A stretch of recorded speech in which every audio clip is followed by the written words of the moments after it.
That smile is still read into my brain. It was not a friendly smile. It was the kind that said, you are re-old, you are redone, this thing is mine now. I stood on the wooden planks of my own dock and watched Carl Deverland spin my boat, he around his finger one time before he dropped it into the front pocket of his work pants. He is my nephew, my sister Ridha's boy, 42 years old, with a belly rooting to push out against his plaid shirt and a bard trimmed, so neat you could eat off it. His teeth were so white they hurt to look at. Uncle Frank, he said, you go out maybe once a month. That boat just sits here wasting away. I got that new crane on loan and I need to move materials. Just a few months. You keep the slip, the boat stays right here, I just hold the keys. I did not say anything. My old girl was tied to the post right next to us, her blue paint chipping in places, my white lettering along the side still readable but faded.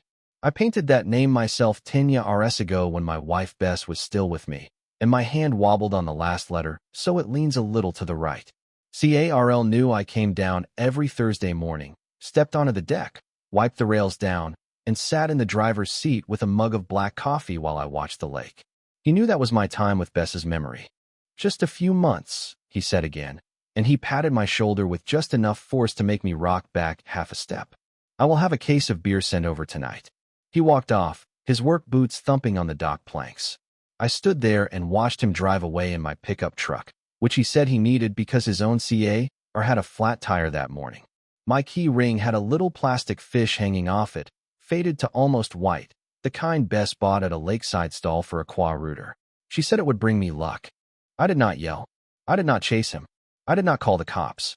I went back inside the house and pulled my old phone from the bottom drawer of the kitchen cabinet, the one with the cracked screen and the charging port that only works if you plug the cable in at an angle. I had not used it in 5 years, ever since I got the new one. I meant to take it to the recycling drop-off, but never got around to it. I plugged it in and waited 10 minutes for the battery to wake up. When the screen finally lit up, I scrolled through the apps until I found the GPS tracker that Bess had installed. She set it up for me and said, you old fool. If someone steals your boat, you will want to know where it went. I laughed at her back then.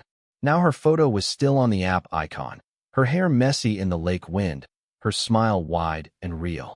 The map showed my boat tied up at the public dock on the other side of town. Carl's truck was right there next to it. I took screenshots, put the phone in my jacket pocket, and drove my old Ford to the bait shop on Main Street. Out back is the workshop of Bob McCrae, a retired forest ranger who fixes marine electronics and does other things for people who do not ask too many questions. Bob looked at me when I walked in and did not say a word. We had fished together for 10 years, and he knew when I needed to talk and when I needed to sit still. I set the old phone on his workbench and told him I wanted to know where my boat had gone over the past 6 months, especially the places that were not on the lake. He hooked it up to his computer and tapped a few keys. The screen filled with red lines tracing every mile my boat had traveled. Very few of them were on the water. Most of them followed Carl's truck along the back roads around town, sometimes out to the county line, and once all the way to a town 200 miles south. 3 times the route ended at the same address in the middle of the night, at the dock of a place called the Golden Anchor Casino across the lake. Bob looked up at me over his glasses. Your nephew said he was hauling construction supplies. I did not answer. I saved all the data to my new phone, thanked him, and sat in my truck for a solid 10 minutes before I rooted the engine. The steering wheel cover was worn smooth in the spots where my hands rested, and I looked at my knuckles, spotted with age, in the afternoon light coming through the windshield. I am 70 years old. My pension is $1,800 a month. The house and the dock came from my parents. The boat was used by that Bess and I picked out together 2 years before she passed. That was everything I had. Carl did not know I knew Bob. He did not know I kept that old phone. He did not know that in the last 6 months of her life, Bess made sure every single thing she could think of was set up so I would not be left helpless. She always told me I was too soft, that I saw the good in people even when they showed me the bad. She was right about that, and now I was going to show her I could hold a grudge too. That night, I slept better than I had in weeks. I woke at 4 in the morning, made coffee, and sat by the kitchen window watching the fog settle over the lake. At 6, I called the sheriff's office. Deputy Miller picked up, and he knew my voice because I bring 2 trout to the station every Thanksgiving. Miller, I said. I need to report something. My boat was taken without my permission. The keys were taken too. The person who took them admitted it, but has not returned them. Also, I have reason to believe my boat was used for something it should not have been. Miller was quiet for 2 seconds on the line. Frank, are we talking about Carl? You guessed right. He said he would come by. At a Router past 7, his white SUV pulled up in front of my house. Miller is in his EARLY 50s, gray at the temples, with a gun and cuffs on his belt, and his knees crack when he walks. I poured him coffee and showed him the route data on my phone. He read at the screen for a long time, holding the mug with both hands. The Golden Anchor, he said. That place got raided by the feds 2 years ago for money laundering. New owners opened it back up, but the reputation stuck. Your nephew, I do not know what he has to do with it. But my boat was tied up at their dock at 2 in the morning 3 different times, and that is not right. Miller sighed and handed the phone back. Frank, without a warrant, I cannot just go through his truck or search your boat without probable cause. But I can call the State Water Patrol. They keep records of all motorboat registrations and route logs on this lake. Are you sure that GPS was running the whole time? Never turned it off since the day I bought it. He stood and put his empty mug in the sink. I will make the call. You stay out of Carl's way for the next couple of days. All right. I nodded and walked him out. I had no plans to stay out of Carl's way. I had plans to visit the Golden Anchor myself. The drive around the lake took 40 minutes. I passed all those new vacation homes with their big glass windows and manicured lawns. Nothing like my old wood frame place with the peeling porch paint. The casino parking lot was nearly empty at 10 in the morning. I walked through the front doors into a lobby with the RK red CA pets and the faint jingle of slot machines mixed with cheap perfume and stale smoke.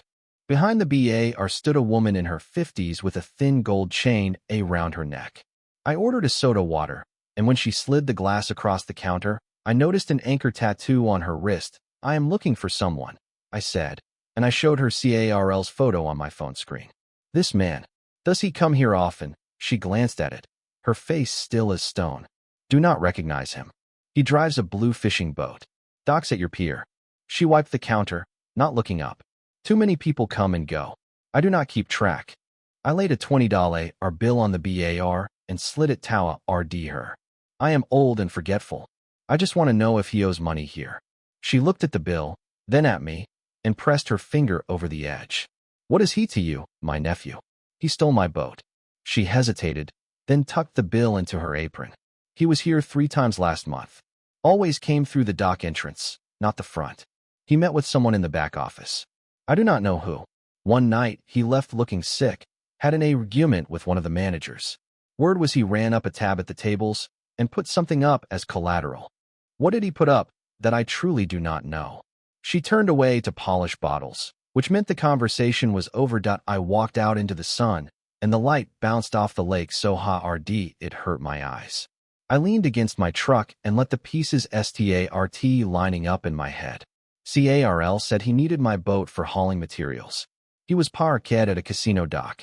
He said he needed it for a few months, but the GPS showed he had been doing this for half a year already. He owed gambling money, and he used my boat as a chip, or worse, he used my boat to move something he was not supposed to move. I drove home. On the way I passed his construction yard, and sure enough the new crane was standing there with its yellow ARM raised high, but the lot was empty of workers. A past due notice from the county utilities office was taped to the chain-link fence. He had not paid his electric bill. When I got back to my house, I found a case of beer sitting on the porch. Carl had actually sent it over like he promised. I picked up the case, ried it to the backyard, and opened every bottle one by one, pouring the beer onto the grass. The foam soaked into the dirt, and the whole yard smelled like a brewery. Bess used to hate when I drank because she said a man with whiskey in him never kept his word. I was sober as stone now. That evening Miller called me. Frank, the State Water Patrol got back to me. They pulled the registration logs for your boat, and they found that the times it was docked at the Golden Anchor match up with 3 unregistered nighttime trips. They cannot say exactly what your nephew was moving, but they are going to look into it. When, tomorrow morning EARLY. They will station a unit in the casino pier. If Carl uses your boat again tonight or tomorrow before dawn, They will intercept him on the water. I hung up and sat on my porch rocker. The lake was darkening, lights coming on along the opposite shore. I sat there until the moon clear read the treetops, and then I heard the low rumble of an engine across the water. It was coming toward me. The engine noise grew closer and then cut out, and I heard the bump of a hull against the rubber bumpers on my dock. I did not move from my rocker. The footsteps came up the wooden planks, and Carl's voice came out of the dark. "Uncle Frank, you are still up." He stood at the bottom of my porch steps with a toolbox in his hand, smelling like diesel and something else I could not name. "Brought the boat back," he said, all cheerful. "Keys under your doormat. I will send someone tomorrow to fill the tank on me." "Carl," I said, "how much do you owe the casino?" He stood there with the moonlight cutting his face in half, one side lit and one side black. He froze for a second, then laughed that laugh again. "Who told you that? Nothing. I just met a friend over there." "What did you move in my boat?" He set the toolbox down on the ground, and his voice dropped lower. "Frank, some things you are better off not knowing. I used your boat a few times. I did not damage it. You are an old man. You fish and you polish the deck. What do you see about any of this?" I stood up. I am shorter than him by half a head, but I straightened my back. "That is my boat. Bess's boat. When you took those keys from my hand, you thought I would not notice." He stepped up one stair and snorted. "Uncle, do not make this into a thing. My mother is your sister. We are family. What did you lose? The boat is here. The dock is here. Just pretend you did not see anything." "No." He read at me for a few seconds, then turned and walked off. His boots crunched on the gravel driveway, and then his truck rooted up and the headlights swept across the hedges and read that I went inside and reached under the doormat and found the key. The plastic fish was still on the ring, more worn than before. I closed my fist around it until the plastic grew from my palm. Then I hung it back on the nail in the kitchen. I called Bob. "Bob, tomorrow at 4 in the morning. Come to my dock. I want you to see something." I woke at 3:30, made strong coffee, poured it into a thermos, and grabbed 2 pieces of day-old bread. Bob showed up right at 4 in his old jacket with a handheld scanner under his arm. We sat in the cabin of the old girl and waited. Fog lay over the lake, thin and white, like a sheet pulled just above the water. Just before 5, a van with no headlights pulled up on the road across from my house. 2 men got out and moved along the hedge-line toward the dock. I recognized one of them, the black uniformed security guard from the Golden Anchor. Bob aimed his scanner at them. They are Ryan Electronics, probably looking for tracking devices on the boat. I did not move. They stepped onto the deck, rummaged around in the cabin for a few minutes, then climbed back off and muttered something to each other before they walked back the way they came. The van pulled away, and I fired up the old girl's engine and eased us out of the slip that we cruised along the shore toward the Golden Anchor side of the lake. Bob kept his scanner hooked to the old phone's data line, and the screen showed traffic signals from the past several hours. "Your nephew did take the boat out last night," he said. "After midnight. Came back just before 3. The signal shows he stopped at a spot in the middle of the lake for about 20 minutes and then returned." "Where exactly?" Bob pulled up the coordinates. It was a patch of open water, not on any marked channel, no docks, no buoys. "Nothing. This is 40 feet deep. Nothing on the map, at least." I steered the old girl out to that spot. The sun was just coming up, turning the whole lake gold. I cut the engine and dropped anchor. Bob rigged his underwater sonar and lowered the probe over the side. Watching the displayed, "Frank," he said, "there is something down there. Not a wreck. A metal box, maybe 4 feet long and 2 feet wide, strapped to a post." I read at the water for a long time. The ripples spread out in circles, sunlight breaking on them, hiding whatever was below. But I knew what it was. Carl did not pay his gambling debt with cash. He paid it with my boat, using it to move things to and from the bottom of the lake. Those late-night visits to the casino dock, those unregistered trips, he had turned my boat into his delivery truck. We pulled up the sonar and headed back to my dock. Bob dumped all the data onto a drive, and I called Miller again. After I told him what we found, he was silent on the line for a full 10 seconds. "Frank, listen to me carefully. Do not go in or that box yourself. I am calling the state underwater recovery team right now. You stay home today. Do not go anywhere. I promised him I would. But I cleaned the boat anyway. I scrubbed the footprints and oil stains off the deck, and I took Bess's old can of blue paint and traced over the letters of the old girl's name until they looked Shah RP again. At noon I sat on the deck eating a sandwich and watching the opposite shore. 3 gray state patrol boats came around from the north, followed by a recovery BARG with a crane on Boa Road. They worked all afternoon. I did not watch them. I just heard the drone of engines and the hum of underwater equipment from across the water. Late in the day, Miller showed up at my house with a face more serious than I had seen in Yaris. Frank, they brought them up. For sealed metal boxes. 2,000 bottles of untaxed liquor in each one. That is a felony in this state, and the federal tax people are already on their way. And CARL at his house. He does not know the boxes are gone yet. We moved tonight. I did not sleep that night. Not out of fear, but because my mind would not stop turning. Bess had been gone 3 years. I lived alone in this old house with my dock and my boat, and I thought the rest of my days would just drift by. I never planned to make an enemy of anyone, least of all my sister's boy. But there are lines you cross that you cannot uncross. When the sun came up, Miller called me. Got him. Picked him up at his place. He had the keys to your truck in his pocket too, the one he took from you yesterday and never brought back. He is in county lockup now. The state prosecutor will see him tomorrow morning. Illegal transport of untaxed liquor, vehicle theft, unauthorized use of a vessel, falsifying navigation logs. He will be inside for a while. Has my sister Radha called. She cried on the phone for half an hour. She wants you to drop the Cha Ridges, says you a family. I did not say anything. Miller waited. After a long moment I said, the truck and the boat mine. He did not ask. The boxes were not mine, but the boat was. Whether I dropped my complaint or not, the state Cha Ridges not going away. I know. I just wanted you to know. Also, the Golden Anchor is shut down. The manager and 2 security guys in custody. That BA retender you talked to, she gave a full statement. She seemed like a decent person. She is not implicated. But your nephew isn't deep. The liquor route leads upstream to suppliers and downstream to distributors. You did us a big favor, Frank. The feds want to meet you, to say thanks in person. Tell them to wait a few days. I have not caught my fish yet. After the call, I walked down to the dock and went over the old girl from bow to stern. The engine was fine. The hull had some scratches underneath, probably from dragging those metal boxes around. I took the boat out and puttered across the lake at slow speed. The morning wind was cold and clean on my face, and I watched the bald eagle perched on the dead pine at the north shore, scanning the water. When I came back, Radha was parked in front of my house.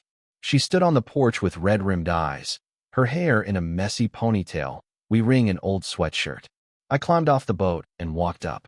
She looked at me and did not move. Frank, she said, did you have to go? This FARCARL was wrong, but he is my son. You send him to prison. What do I do? What do people in this town think of us? Radha.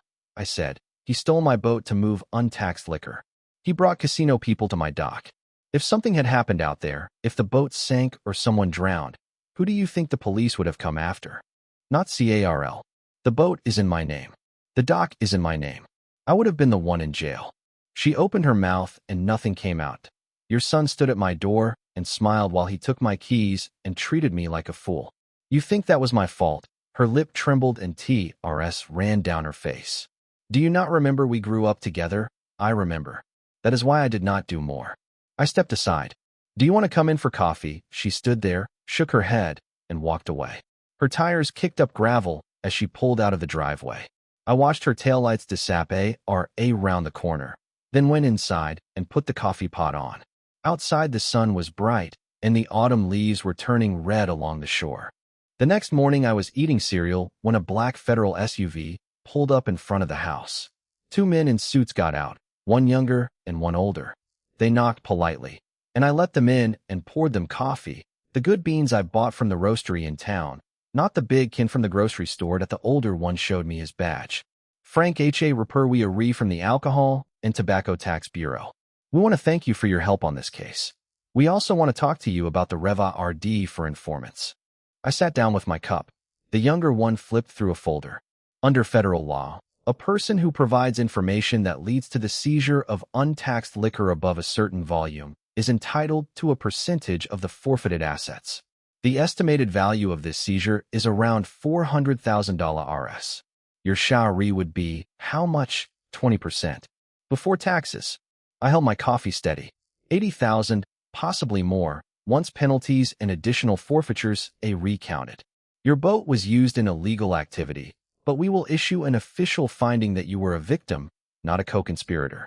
Your property is not at risk. After they left, I sat on the porch for an hour. $80,000 Rs. Enough to fix the roof on this house, put a new engine in the old girl, and still have something left for the years ahead. I never expected a dime when I reported CARL. I did not do it for money. But I was not going to turn it down. I told Bob about it, and he grinned. Buy me a drink. I said, when the check comes, I will buy 2 cases of the best whiskey, and we will drink 1 each. He laughed loud. You turn in a bootlegger, and then you buy whiskey. Is that right? I turned in untaxed whiskey. I will buy taxed whiskey. 2 different things. The news spread faster than I thought. This town is small, and word goes from the grocery to the gas station to the church pews in a single day. When I went to the supermarket, Linda at the register slipped an extra pack of bacon into my bag and said, Frank, you are something else. Even Tom at the post office gave me a longer look than usual when he handed me my mail. Nobody seemed to think I did wrong by my nephew. Most folks just looked relieved and said they always thought that boy was up to no good. The week CARL was indicted, I got a letter from him at the jail. 2 lines only. Uncle, I was wrong. Will you come bail me out? I folded it up and put it in the kitchen drawer next to Bess's old photos. I did not write back. The day of the hearing I stayed home. Miller told me I did not need to be there because CARL had already entered a guilty plea in exchange for a reduced sentence. The prosecutor called later to say the deal put him away for 3 to 5 years, with additional time stacked on from 2 other outstanding cases in neighboring counties that surfaced once they sta root digging. Ma moved out of town. I heard from the lady at the post office that she listed her house for sale and went to stay with her sister on the other side of the state. I went back to my routine. Every morning I made coffee, walked to the dock, and looked at the old girl tied to her post. When the water was glassy calm, I could see my own reflection looking back at me, white hair and sun-browned skin, wrinkles piled deep around my eyes. But I did not feel old. I felt more awake than I had in 10 years that the money hit my account on a Tuesday. I went to the RDWA restore first and bought new paint, new mooring lines, and a full set of marine tools I had been putting off for years. Then I drove to the auto shop and had them replace the brakes and all 4 tires on my old Ford. The rest I put into a certificate of deposit at the little bank on Main Street, under both my name and Bess's, because even though she was gone, I never closed the joint account. I kept the old phone. The cracked screen and the crooked ridging port did not bother me. I left the GPS data on it, and sometimes late at night when sleep would not come, I opened that app and looked at the red lines again. Not out of anger. Out of memory. I wanted to remember exactly how I felt when Bob's screen lit up and all those tracks app read. That cold rush in my chest was not hate. It was CLA righty. Some things you do not feel when they are retaken from you. But you feel the weight later. Now on Thursday mornings I still take the old girl out, but I do more than wipe the rails. I motor across to that spot in the middle of the lake, the place where CARL hid his boxes, and I cut the engine and drop my line. The water is deep there and the fish run big because nobody ever fishes that open patch. No bottom structure, no weeds, no reason for a fish to hang around, at least not that anybody knew. But I know about the post down there, and the RKS left on the lake bed, and the way the fish school around submerged things whether they are natural or not. The first time I dropped a lure at that spot, I pulled up a 5-pound largemouth bass with green gold scales that flashed in the EARLY light. I held it in both hands, felt its weight and its fight, and I looked at its mouth opening and closing, asking for air. I unhooked it gentle and let it go. It flicked its tail, and the splash hit my face. I laughed out loud. Bob comes with me sometimes. We sit in the old girl with our poles, and we do not talk much. He printed out that data sheet from his scanner, and I keep it under the glass on my kitchen table, right where I eat breakfast every morning. It is just numbers and coordinates to anybody else, but I know at my RKS the day I got my own self back. Last week a second letter came from Carl. His handwriting was neater than the first one. He said he had joined the kitchen training program inside and was Leah reneging to say okay. He said he wanted to find real work when he got out, not the kind that kept him up at night. He said he knew he had really been wrong, not just in the legal way, but in the way that counts. And he said when he was released, he wanted to apologize to me in person, right there on the dock. That I read that letter twice and folded it and put it with the first one. I did not write back. I did not throw the letters away either. Some debts a not settled with a single sorry, but a man who Leah RNS to say okay and says he was wrong is not entirely gone to rot. I do not owe him anything, and he does not owe me anything except that key and those crates of liquor. The key he returned. The liquor the feds took CA of. The rest is his to handle. I heard from the young guys at the bait shop that some of them sta route buying cheap used fishing boats and fitting them with basic GPS units. They called it pulling a Frank, looking for spots nobody else bothered with. I did not tell them about the deep spot. That one is mine, and that one base is mine, and I will keep them both to myself. By the time fall was winding down, I finally bought those 2 cases of whiskey I promised Bob. We sat on my porch in the cold evening, him in his worn flannel, and me in my old wool jacket, and we each poured 1 glass. The rest I locked in the cabinet to save for the holidays. The wind off the lake blew brown leaves across the water and piled them against the dock posts. Bob said, "What are you planning for spring?" I said, "New engine." "Then I am going to that shallow flat on the FA, our side where the trout run. I have never tried it." He nodded. "I will come with you." The moon came up and the lake turned silver. I rocked back in my chair with half a glass in my hand and the old girl's mooring line wrapped tight around the post at my feet. Somewhere on the road a pair of headlights flashed and faded, some other person going somewhere that did not involve me that I have first cast every dawn now. Nobody gave that to me. I took it back. The sun comes up over the hills on the FA, our shore, first a gold thread, then a half-orange dome, and then it bursts all the way over and sets the whole surface on fire. I cast my line, and the lead weight hits the water with a soft plunk that sounds like home. That is my life now. Not fancy, not thrilling, but every minute of it is mine. The boat is mine, the keys in my pocket, and the dock planks still creak the same way they did when Bess was still here. She did not waste her time worrying about me. She did not set up that phone for nothing. She gave me the tools, and she gave me the nerve that getting old does not mean you have to roll over. Being counted out does not mean you are redone. The only way you lose is if you believe it yourself that I do not believe it. Listen, if you have an old girl of your own to protect, do not be afraid to make noise. Do not be afraid to get your hands dirty. The evidence is all around you, in old phones and old neighbors and old habits you thought nobody noticed. Leah ran a new trick at 70. You can too. If this story made you feel something, let me know. You want to hear about the RS I spent running freight on the coast, or you want to Leah RN that GPS trick I pulled? I have the time. I get up EARLY every single day. Subscribe and we will talk again. The fish still waiting out there in the deep. Winter came EARLY that you are. The first frost hit before Thanksgiving, and by the first week of December the lake had that steel gray look that means real cold is on the way. I spent most of my days indoors, patching drafty windows and stacking firewood on the porch. The old girl sat under her RP, and I went down every morning just to check the lines and make sure the bilge pump was still running. Old habits do not die.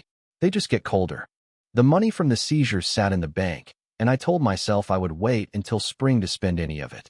But I did buy a new heater for the cabin, one of those quiet little units that runs on propane and does not smell like burning dust. Bess would have liked that. She always complained about the old one. I did not hear from Emertha. I did not expect to. Some bridges burn and you do not rebuild them, and that is fine. But I thought about her sometimes when I sat by the window with my coffee.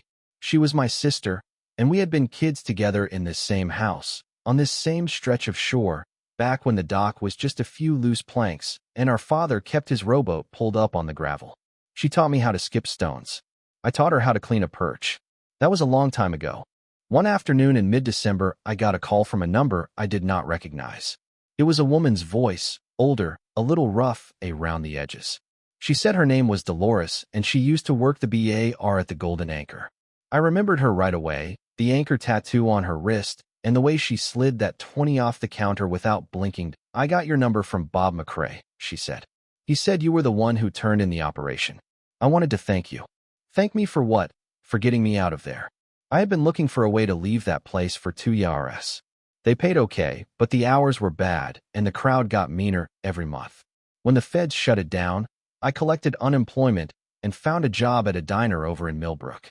I see eggs now. It is honest." I did not know what to say to that. "Well, I am glad it worked out." "Your nephew? He came in that last week and tried to talk the manager into letting him use the boat one more time. The manager said no, because the feds had already been asking questions." Carl got loud. "I heard him say he would just take the boat anyway, that you were too old to stop him." I held the phone tighter. "He said that," he said worse. "But I will not repeat it. I just wanted you to know that you did the right thing. That man was going to drag you down with him, whether you helped or not. You just got ahead of it." We talked a few more minutes, about the diner and the lake, and how the winter fishing was slow. When I hung up, I sat for a while looking at the frost on the window pane. I did not feel angry at Carl for what he said. I felt something closer to tired. But underneath the tired there was a little spark of satisfaction, because I had proved him wrong before he even got the chance to try it out. Christmas came and went. I spent it alone, which was fine with me. I cut a small ham and ate it with canned green beans and a roll from the bakery. I called Bob on Christmas morning and wished him well. He said his daughter was visiting from the city and had brought her new baby along. I could hear the little one crying in the background, and Bob laughed and said, "This is what I get for being a grandfather." After the new year, the weather turned brutal. The lake froze over solid for 2 weeks, which did not happen often this far south. I stayed inside and read old fishing magazines and watched the news on the little TV in the kitchen. They ran a segment about the Golden Anchor case, showing footage of the state patrol boats and the metal boxes being lifted out of the water. They did not mention my name, but the reporter said a private citizen had provided the key evidence.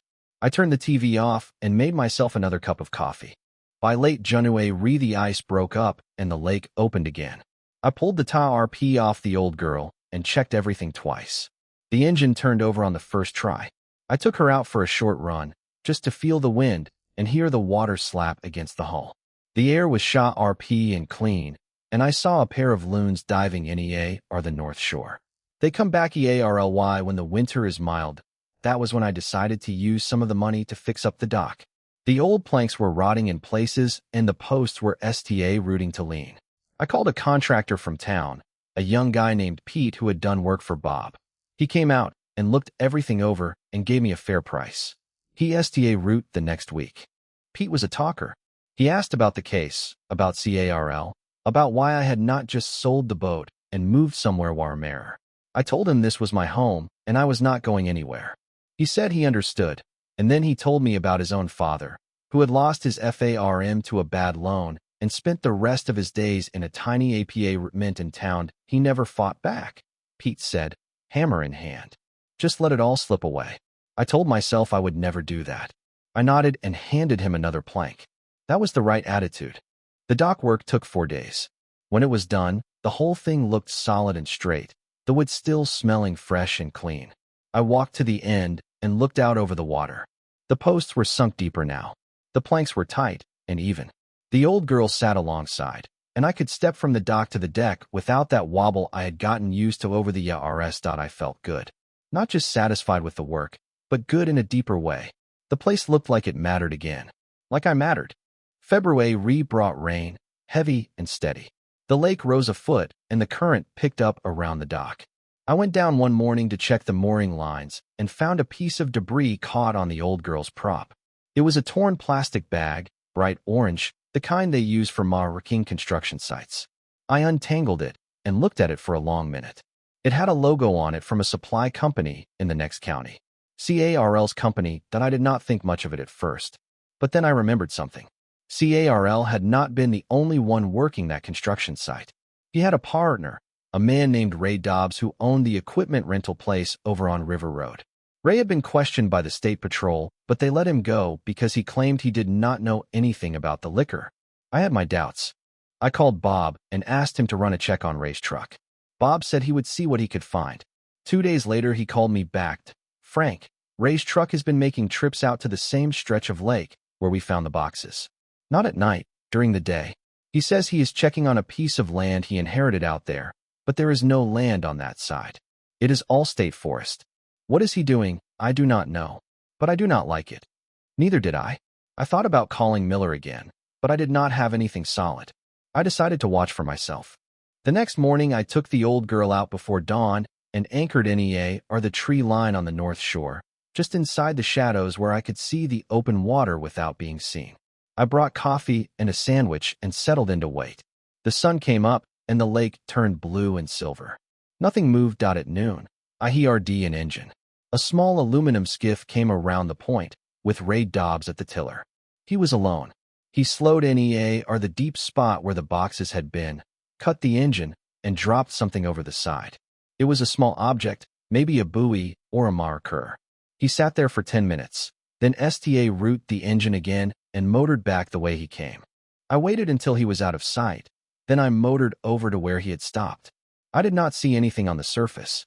The water was clear or enough that I could see down about 10 feet, but nothing was there. I did not have Bob's sonar with me. I went back to Bob's shop that afternoon and told him what I saw. He frowned and said, "He is marking something. Could be he stashed his own goods out there before the feds cleaned the place out. Or he could be looking for what CARL left behind and did not find." "You think there is more?" Bob shrugged. "Could be. Or could be Ray is just nervous and poking around. Either way, I would keep an eye on him." I decided to take his advice. I STA route making a habit of that morning watch, anchoring in the shadows and waiting to see if Ray showed up again. He did. 3 days later, same routine. Drop something over the side. Wait. Leaved out on the 4th day, I did not see him. But when I came back to my dock, there was a note tucked under the windshield wiper of my truck. It was written in block letters on a scrap of paper. It said, "Stay off the water. You already got your money. Do not push." I read it twice and folded it into my pocket. I did not feel SCA red. I felt something more like annoyance.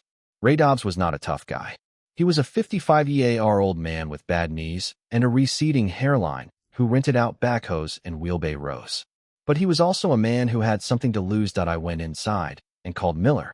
I told him about the note and about Ray's trips to the deep spot. He listened without interrupting, then said, "Frank, I will have a patrol unit keep an eye on the lake. But unless Ray does something overt, I cannot do more than watch. You should stay home for a few days." I told him I would think about it. But I already knew I was not going to stay home. I had spent too many years letting people push me around. I was done with that. The next morning, I took the old girl out again. I brought a camera this time, a cheap digital one I had used for taking photos of fish. I anchored in my usual spot and waited. The sun rose and the fog lifted. At 8:15, Ray's skiff ape read again. But this time he was not alone. There was a second man in the boat with him, younger, bigger, with a cap pulled low over his eyes. They stopped at the deep spot. The younger man stood up and reached over the side with a long pole. He probed the water for several minutes, then pulled something up. It was a small waterproof container, about the size of a lunchbox. He opened it, showed something to Ray, and then dropped it back in. I took pictures. The zoom on the camera was not great, but I got enough to show the faces and the action. I stayed low and made sure they did not see me. When they left, I motored back to my dock and went straight to Bob's place. He looked at the photos on his computer screen and whistled. "That is Ray Dobbs, all right. I do not know the other one. But they are pulling something out of the water that they do not want anybody to know about." "They are not pulling the boxes," I said. "The feds took those." "No, this is something else. Something CARL might have hidden Sepe lately, or something Ray put there himself. Either way, they are not done with this lake." I asked Bob to make copies of the photos and send them to Miller. He did, and I went home and waited. The phone rang 2 hours later. It was Miller. "Frank, I saw the pictures. The man with Ray is a known associate from out of state, has a record for smuggling untaxed cigarettes. We are putting a surveillance team on the lake tonight. I need you to stay off the water until we finish." "Fine," I said, "but do not let Ray get away." "We will not." That night, I did not sleep much. I sat in my rocker with the lights off, looking out at the D'Arque Lake. I saw headlights on the road twice. Both times they passed without stopping. I heard an engine across the water once, distant and brief. Then everything went quiet. At 4 in the morning, my phone buzzed. It was Millard. "Frank, we got them. Ray and his friend came back to the deep spot at 2 a.m. to retrieve the container. Our team was waiting. They found cash inside, about $30,000 RS. Ray confessed that CARL had hidden it there as a contingency fund. When CARL was arrested, Ray decided to keep it for himself. So Ray was in on it from the start, from the beginning. He knew about the liquor. He helped CARL plan the routes. He just kept his hands cleaner, until tonight. I put the phone down and looked out the window. The sky was just rooting to lighten in the east. I thought about Ray, about CARL, about all the men who thought they could use my boat and my lake as their private highway. They were wrong. I walked down to the dock and untied the old girl. I motored out to the deep spot one more time and cut the engine. The water was flat into RK, the first light of dawn just beginning to color the clouds. I cast my line and waited. The fish were biting. I caught 3 bass that morning, all good size. I kept 2 for supper and let the third go. When I pulled up anchor and headed back, I saw the patrol boats coming around the point with Ray's skiff in tow. They passed me at a distance, and one of the officers waved. I waved back. Then I went home and made myself a big breakfast. That the case against Ray added another layer to everything. The prosecutor told me the cash from the container would be forfeited, and since I had provided the photos that led to the arrest, there might be another Reva RD coming. I told him I did not need it.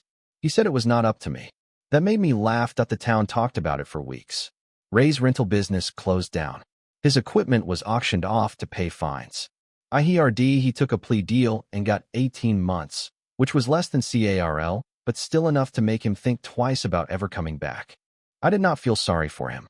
I felt sorry for nobody who tried to take what was mine. Spring came EARLY that you are. The trees budded out, and the lake water met up fast. I took the old girl out every morning and fished until the sun got high. Bob joined me most weekends.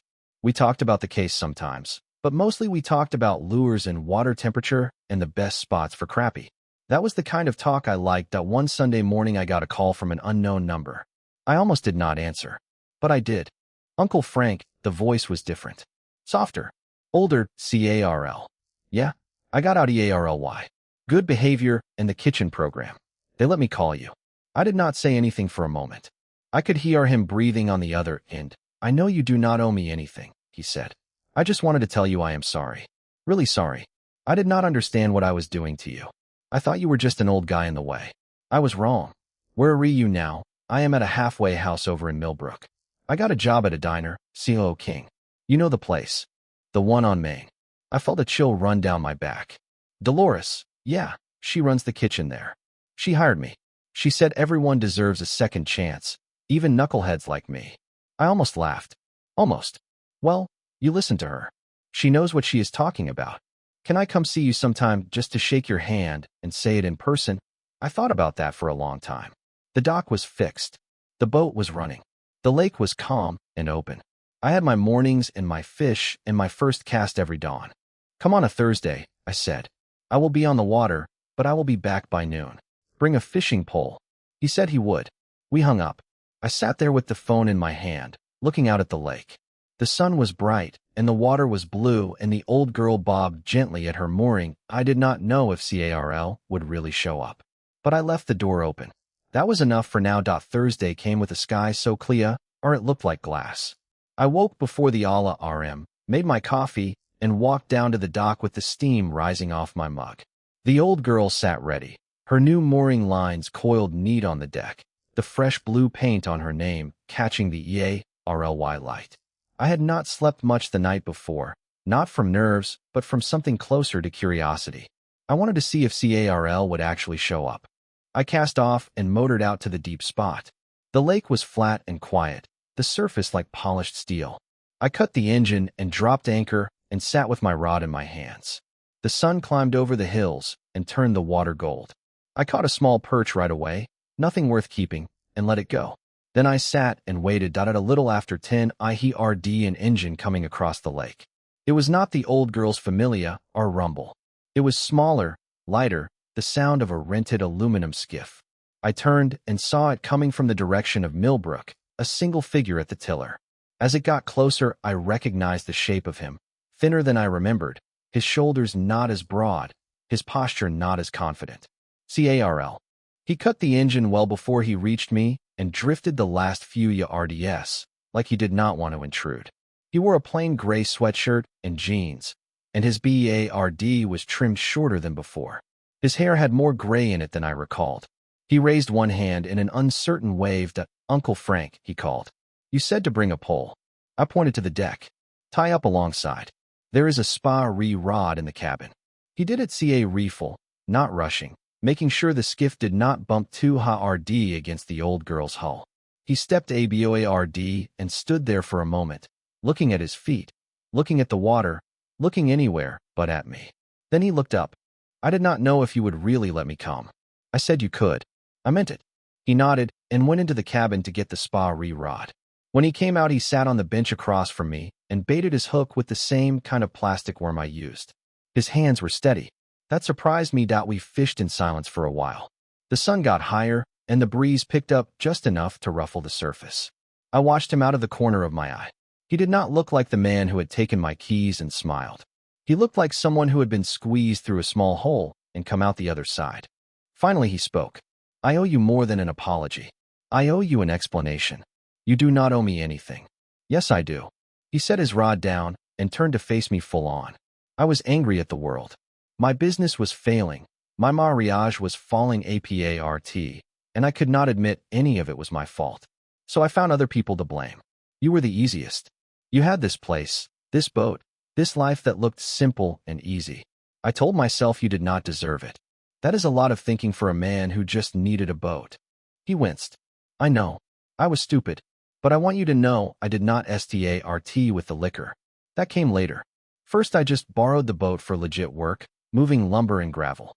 Then I lost money at the casino, and the manager said I could work off the debt by moving stuff for him. I said yes because I was SCA red. One bad choice led to another, and I kept digging. I reeled in my line and checked the bait. That is the story of most mistakes. I made it worse by treating you like you did not matter. That is what I am sorriest for. Not the boat, not the liquor, not any of that. I am sorry I made you feel small. I looked at him for a long time. The lines on his face were deeper than before. His hands were calloused in a way that had nothing to do with construction work. I had seen that look before on men who had spent time inside. That mixture of shame and hope that sits uneasy on the skin. You are remaking coffee at Dolores's diner. I said yes. 6 in the morning until 2 in the afternoon. She is tough, but fair. She always was. He picked up his rod again and cast out. His form was better than I expected. He had Leah reneged something in that kitchen program after all. She said you helped her get out of the casino, he said. She talks about you like you are some kind of hero. I am not a hero. I am a man who got tired of being pushed. That is the same thing to some people. We fished until noon. The perch were biting steady, and we kept a few for cleaning. Carl did not talk much after that, and neither did I. We just sat in the quiet, watching the water and the birds and the clouds moving slow across the sky. It was the most peaceful morning I had had in a long time. When we headed back to my dock, Carl tied up his skiff and helped me clean the fish at the outdoor table Bess had built years ago. He worked silent and efficient, and when we were done he washed his hands in the lake water and dried them on his jeans. I should go, he said. I have to be back at the halfway house by 4. Come back next Thursday if you want.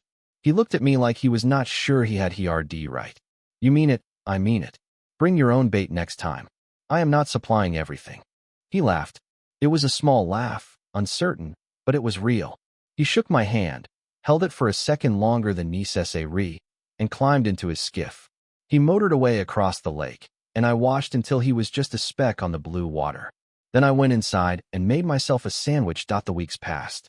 Carl came back every Thursday, sometimes with Bob, sometimes alone. He got better at fishing and worse at talking, which was fine by me. We did not discuss the past much after that first visit. We talked about the weather and the water level and the best times for different species. Ordinary things. Normal things. One afternoon in EARLY summer he showed up with a cooler full of sandwiches from Dolores's diner. He said she had made them special, with extra pickles. We ate them on the deck of the Old Girl while the boat drifted on the calm lake. The sun was warm and the water was clear enough to see the bottom in the shallows. Uncle Frank, he said, I have a question. And you do not have to answer if you do not want to. Ask. Why did you let me come back after everything I did? Why did you not just tell me to stay away? I chewed my sandwich and thought about it. It was a fair question. I had asked myself the same thing more than once. Because you asked, I said. And because I remember who you used to be before the bad choices. That kid who helped me paint this boat when he was 12 years old. That kid is still in there somewhere. I figured I would give him a chance to come out. Carl looked down at his hands. His eyes were wet, but he did not cry. I do not deserve that. Deserve has nothing to do with it. It is about what you do next. He nodded, and we finished our sandwiches in silence.